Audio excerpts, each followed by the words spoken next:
नमस्कार बालमित्रांनो. मी जी गोष्ट सांगणार आहे ना, त्या गोष्टीचं नाव आहे चार शिष्य. काय नाव आहे? चार शिष्य. पूर्वीच्या काळी गुरुकुल पद्धत होती बरं का. मुलं शाळेत जात नसत, आपल्या गुरुच्या गृही शिकायला जायचं आणि 12 वर्ष त्यांच्या घरी राहून सर्व प्रकारचं शिक्षण घ्यायचं. शस्त्र, अस्त्र, व्यवहार, घरातले बाहेरचे, हिशोब, घरातली कामं, बाहेरची कामं, सगळं गुरु सांगतील त्यांची आज्ञापालन करायचं. गुरुमाय सांगेल तिची सगळी कामं करायची. असं सर्व प्रकारचं शिक्षण त्या आश्रमातच त्या मुलांना मिळायचं. आणि 12 वर्षांनी म्हणजे साधारण 20-21 वर्षाचे झाले की ते आपल्या घरी जायचे आणि मग पुढं त्यांचं ग्रहस्थ वगैरे जीवन सुरू व्हायचं. अशी पद्धत होती त्या काळी.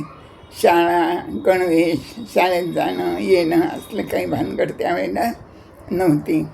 तर अशाच एका गुरूंच्याकडं 4 शिष्य शिकत होते. आणि एके दिवशी गुरूंनी ठरवलं की ह्या सगळ्यांची चौघांची काय करूया, आपण परीक्षा घेऊया. म्हणून मग ते गुरु त्याच्या 4 शिष्याने घेऊन बाहेर पडले. फेरफटका मारायला आणि लांब घेऊन गेले त्यांना. आणि मग थोडीशी झाडी लागली बरं का. मग तिथे एक छोटंसं रोपटं होतं. ते राजेंद्र नावाचा शिष्य होता. त्याला त्याने सांगितलं, अरे राजेंद्र, ते तेवढं रोपटं उपटून टाक बरं. त्याने पटकन, ते छोटं होतं ना रोपटं, अगदी 2 बोटांनी असं धरलं, उपसलं की लागलीच ते उपटलं गेलं. मग थोडं पुढं गेल्यावर, आणखीन थोडंसं पुढं गेल्यावर थोडंसं मोठं होतं, झुडूप झालं होतं ते.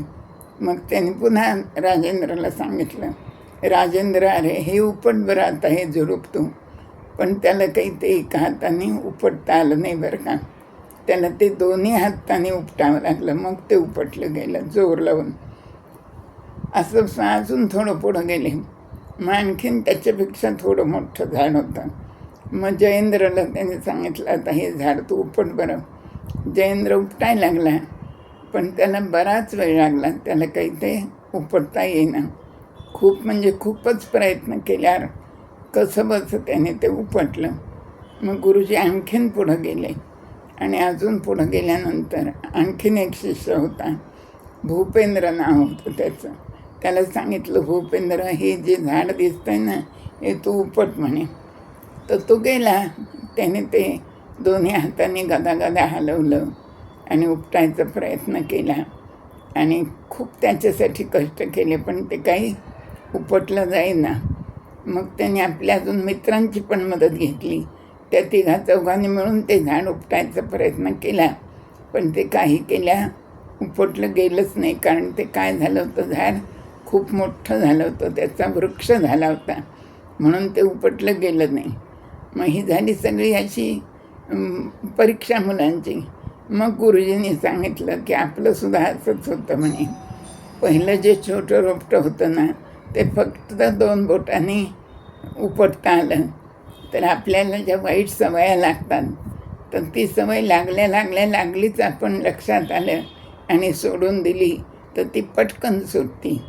मग त्या सवयीला आणखीन जास्त दिवस झाले, जास्त दिवस ती सवय राहिली की मग ती सवय सोडायला आपल्याला जरा वेळ लागतो, बरेच कष्ट घ्यावे लागतात.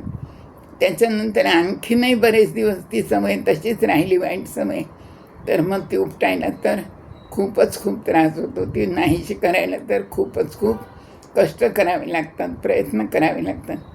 आणि सरते शेवटी खूप वर्ष जर माणूस तसंच वागत राहिला, तर ती वाईट सवय त्याला सोडताच येत नाही. त्या वाईट सवयीतच त्याचं आयुष्य सगळं नाश पावतं. तर त्यामुळं आपण नेहमीच सावध राहायला पाहिजे. वाईट सवयी माणसाला चटकन लागतात.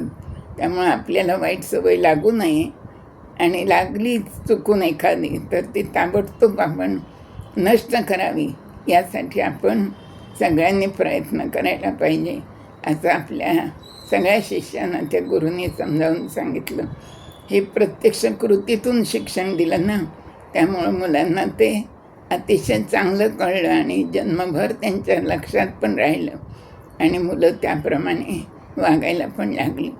तर ही अशी छोटीशी युक्ती असं गुरुलोक आपल्याला अशा मार्गाने शिकवण देत असतात आणि तयार करत असतात. तर ही अशी एक छानशी गोष्ट मी आज तुम्हाला सांगितली. धन्यवाद.